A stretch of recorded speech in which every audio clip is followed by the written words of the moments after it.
Hi, Pat and Barbara, and all the distinguished panel of the legal nurse consulting arena.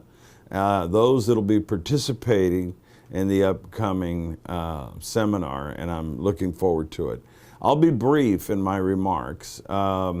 Yesterday, the 9th of February, we talked, Ms. Ayers and I, Pat, about how I should present some topics that won't take too much of your time and will be done in a few minutes. And I'll just talk about topics that I think LNCs are thirsting to try to get into and quench that thirst by learning about that knowledge.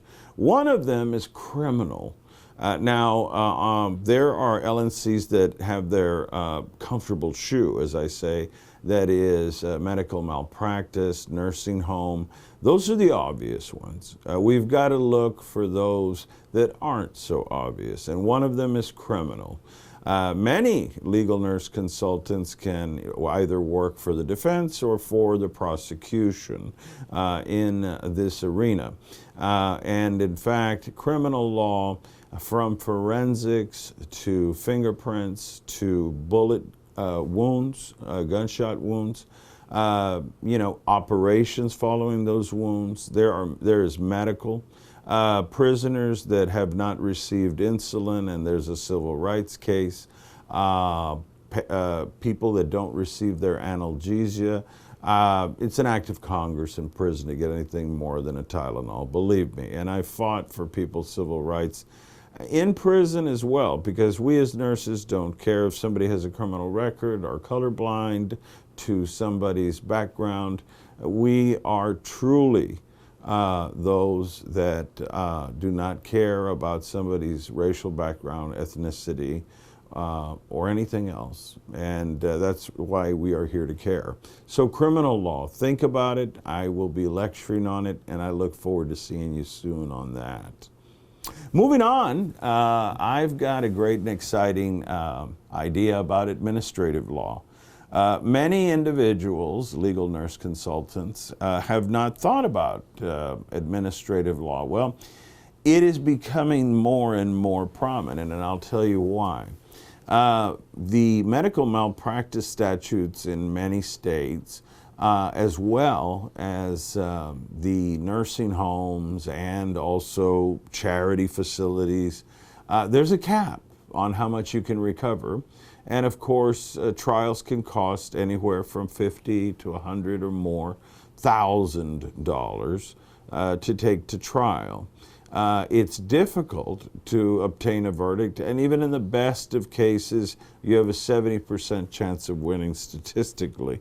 And that means I don't give up. It just means that we know what we're facing, and we have to have our evidence right. And that means legal nurse consultants looking at records, because I did talk about going to trial, but in the case of most states, and I was a former speaker for National Council of State Board of Nurses, just for full disclosure, those cases require someone to read volumes of medical records and find out what's missing. Somebody, generally a nurse, is fired either for accusations of diversion or failure to document or a negative result to a patient or a complaint by a family member.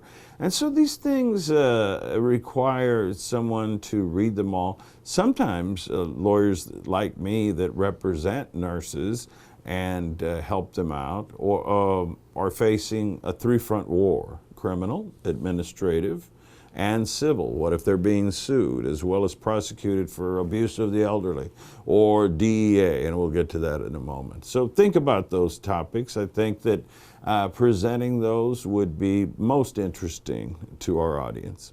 When we're looking at 18-wheelers, these are cases that nurse practitioners are getting into. The 18-wheeler case is special. National Transportation Safety Board has certain regulations that are needed, as well as the truck driver's duty to maintain logs. Now things have gone with GPS and also with electronics. The days of the handwritten logs are mainly gone, and also monitoring of how much a person that drives one of the 18-wheelers performs safely, but also weight, height, history of sleep apnea. These things are what the legal nurse consultant jumps into in 18-wheeler cases. What do we know about the truck driver? Is he morbidly obese, where he has a BMI of 50 and he requires CPAP in order for him to breathe, the continuous positive airway pressure? And he didn't report it, or perhaps the company overlooked it. That could cause them exposure. These types of things on 18-wheelers are what we're looking at. And then segueing into that, of course, somebody hits the post, their head goes cuckoo contra coup. The brain is like jelly in a bowling ball. And there's going to be insults there. I strongly recommend LNCs look at presenting these cases, particularly to car wreck lawyers, where there is lower damages as a general rule, unless there are severe cases.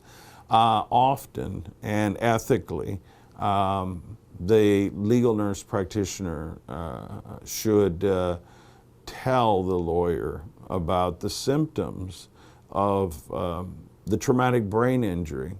I've worked with neurologists, and I've also had cases where, working with a colleague, I said, they did have a concussion. Well, yeah, but they got over it. Well, maybe they didn't.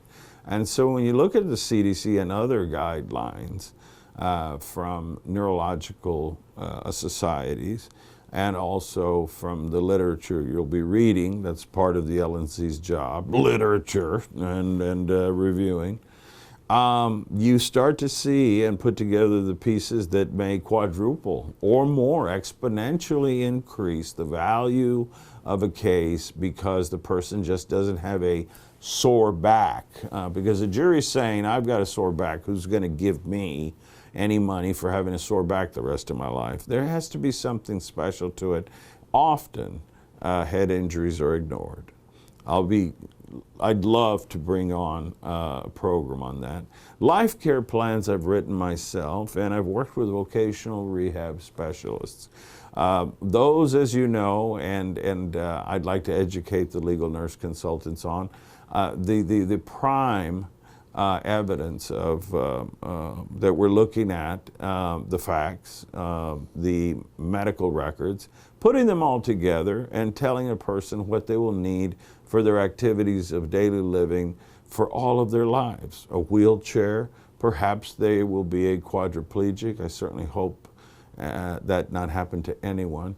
But if it does, that they would have a 24-hour nursing care, attendance, the right bed, any type of communicative or call light, all the equipment that's needed to transfer a person or to bathe them, everything, shaving, grooming, nutrition. This is the job of making the life care plan and showing to the jury why future damages are so important. And I'd really like to delve into that in future speeches for you all. The other issue that I handle quite a bit is healthcare fraud. I don't like to beat the drum too much, but things are changing. COVID provided people the ability to cross between lines without having specific state credentials. DEA has issued the edict that now, after January 31st, perhaps with a continuance in April of this year, 2023, that there may be restrictions on telemedicine and especially prescribing from state to state. The majority opinion that is formulating is that those individuals may have to have a physical office in each state that they operate, and that they have a colleague or themselves that can be there to see the person if there is an emergency. This puts a burden on the nurse practitioner, and we're trying to get contact your congressman and your representative on this. But I think this brings politics, the law, and medicine together, and it makes for, sounds a little dry, but it really makes a difference on looking at health fraud and the violations that can happen, plus the rewards for reporting such conduct. The other issue that I'm looking at is DEA and the Medicare and Medicaid services and the recoupment. The recovery audit contractors, often LNCs, may serve as part of them or a team against them, and we'll be working with medical billers, but understanding the codes is a great way to get in. And really looking at the anatomy of a health care fraud case. And all of the cases that I've mentioned will use a case study and go through it all, and the federal cases. Lastly, I'd like to talk about the war on drugs. Sadly, we are the biggest junkie on the planet. We're 5% of the world's population and consume 60% of the world's drugs. This is a reason why I'd like to cover and segue from DEA on a presentation and keep it short to the war on drugs and why it does not work the way we're doing it, at least. So the LNC would be helping out the criminal lawyer in that regard. And that's all my brainstorming ideas. I promised 6 to 12. Here they are. If you like any of them or like to add to them, I'm glad to create something, whatever you all like, where medicine and the law overlap. Thanks, guys, and God bless. And I'll be sending this to you soon.